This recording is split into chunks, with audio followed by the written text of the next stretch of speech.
Greetings po mga kabayan, ito po muli sa Atty. Rogelio Wong ng Batas Pinoy. Ang ating pong channel, isa pong Legal Aid Public Service Program, yung lingkod in collaboration with Integrated Bank of the Philippines, Manila Port Chapter. Ang ating pong pag-usapan sa episode nito ay may kinalaman po sa sulat po sa atin ng ating followers, no? Ang ating pong subscriber. Itago natin po siya sa pangalang si Art Duque or Art Duke 5915. Simple lang po ang kanyang katanungan. Sabi niya, paano po attorney kung ang deed of sale ay hindi na-notarize? Marami na tayong videos tungkol sa usaping ito, but for the sake of this question, no, in fairness naman sa sender na nag, uh, nag, uh, nag-invest po ng time, no, para po mag-participate sa programa natin at makapag-send po siya ditong katanungan. There is I think it's an incumbent on my part na bigyan na po natin ng kortesiya, no? Ang sulat po sa atin. Sabi niya, ang ano natin, di simple lang. Una, the unauthorized deed of sale is still a valid instrument. Although, maituturing lang siya na private instrument. Pag sinabing private instrument, ay hindi kasi po ito, pag hindi pa kasi ito na-notarize, no? Ang ibig sabihin niyan, private lang yan.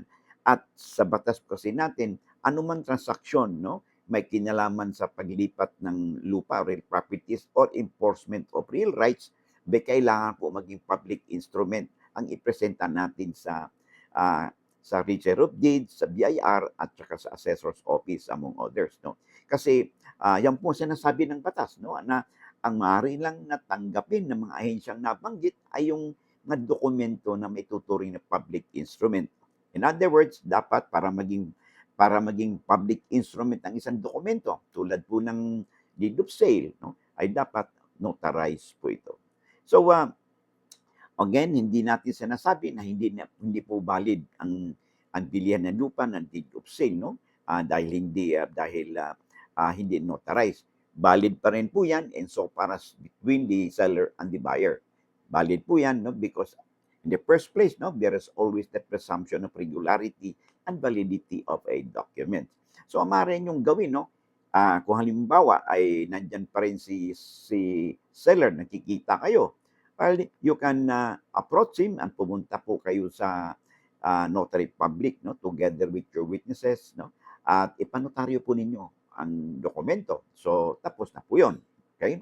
However, may problema kung halimbawa nga ay hindi na ninyo makita si seller or maaring nag-abroad na. Okay? Ang gagawin po ninyo is mag-file po kayo ng petition sa korte. Of course, kailangan po ninyo ang lawyer dito, no? And to prove due execution, no, doon sa dokumento. So yung petition po ito ay kailangan patunayan nyo sa korte na nagkaroon talaga ng bilihan. In other words, you have to prove that there was a due execution between the seller and the buyer na nagkaroon talaga ng bilihan, nagkaroon talaga ng permahan, no, doon sa inyong deed of sale.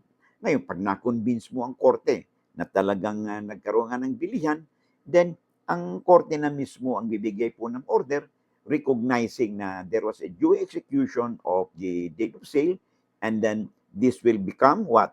A public instrument already. So, pag mayroon ng ganyan, na mayroon ng declaration ng korte na ito isang public instrument, ay pwede na po ninyong gamitin ang nasabing deed of sale upang maparehistro po ito, no, sa Register of Deeds, at tatanggapin din po ito sa ng BIR at Assessor's Office at ano pa mang ahensya ng pamahalaan na kakailanganin po ang inyong deed of sale bilang isang public instrument. Okay? So I hope na sagot po natin, no, ang katanungan sa atin ng ating taga-subaybay. And then of course, paalala lang again, no, pag sa ganito pong situation, kailangan po natin maging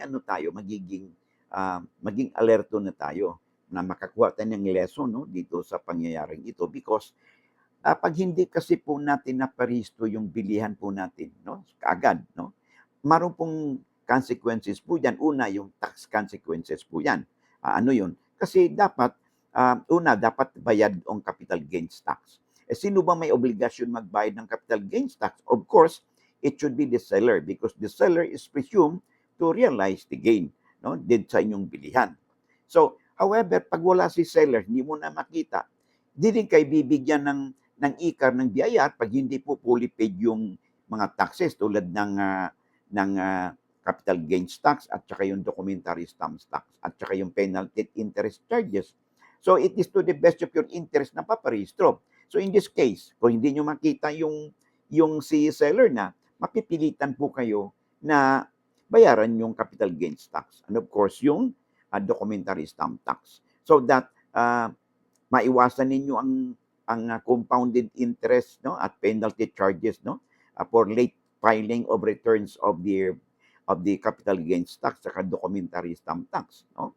So kailangan maging aware kayo dito sa tax consequences, adverse tax consequences kung hindi po niyo kagad na bayaran ang mga kaagibat at taxes sa BIR. Tandaan po natin, no, hindi po tayo bibigyan ng BIR, ng ICAR. Ano bang ibig sabihin ng ICAR? Yung Electronic Certificate Authorizing Registration, kung hindi po tayo fully paid sa mga taxes po sa BIR.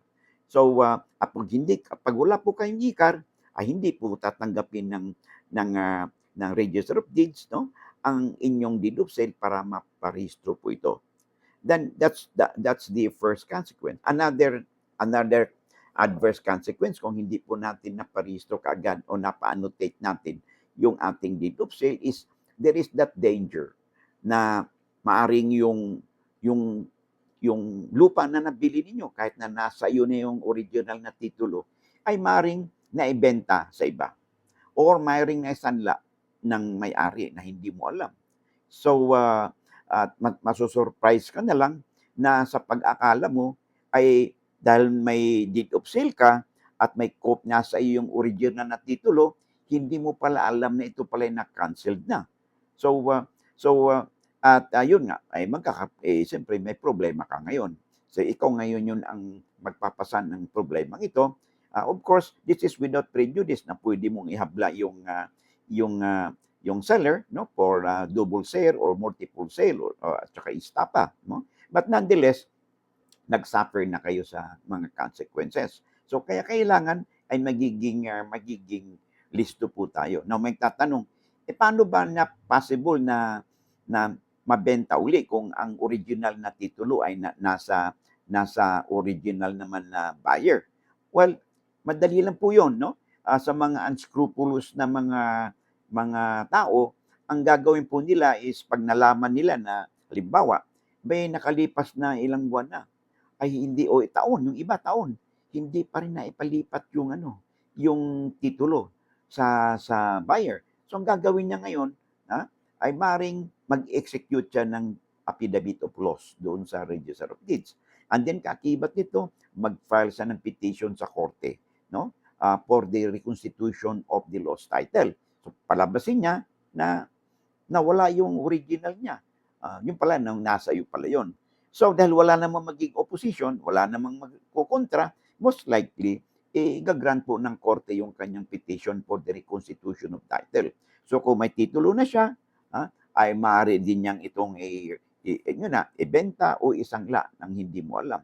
Another situation na magkakaroon ng problema is kahit na sabihin mo na yung seller ay hindi siya gumawa ng kalokohan, no? Pero halimbawa naman, namayapa na yung seller. So, dahil hindi nakarehistro ang inyong bilihan sa Register of Deeds, ang pagkaalam ng kanyang mga heirs niya, anak niya, mga surviving heirs niya, ay yung lupang iyon na nakapangalan pa base sa records ng Register of Deeds na nakapangalan pa sa kanilang pumanaw na magulang o asawa, no?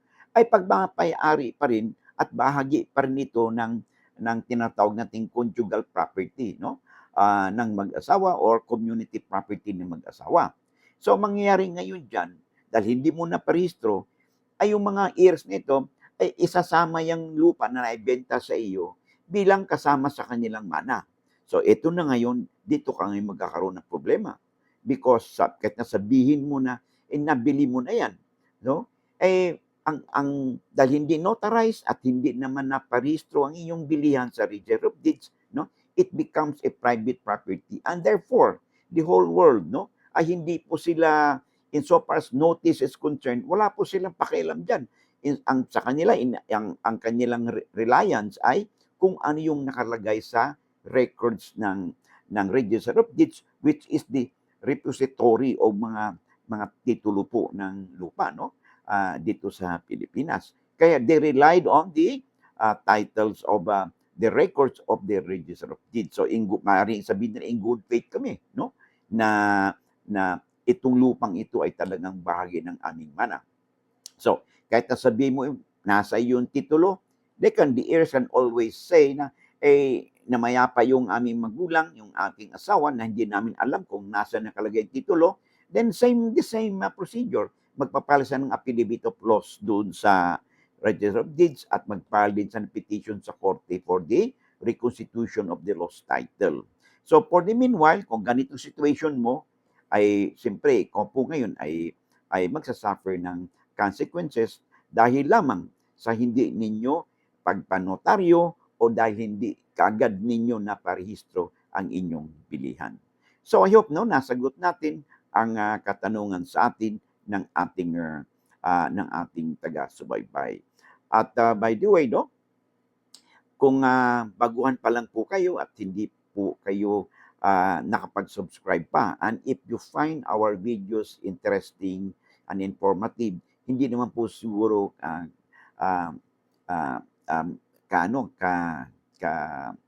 harsh, no, pag ako naman po humingi sa inyo ng pabor, no, na paki-click na po ang subscribe, share, and like po buttons po natin dito sa YouTube, and of course sa ating ding Facebook account, paki-follow po ninyo ang ating channel upang matulungan po ninyo ang inyong lingkod na mapalawig pa natin ang ating advokasya na makapagbigay po tayo ng kakibat na impormasyon o legal na kalaman, no, sa ating mga kababayan. They could be your friends, your neighbors, your relatives, or mga OFWs po, no, na sila din po ay may mapupulot po sa ating mga pinag-usapan.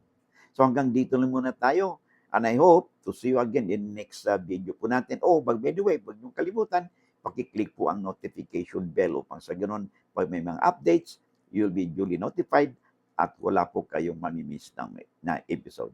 Until then, God bless and see you in the next video po natin. Bye-bye.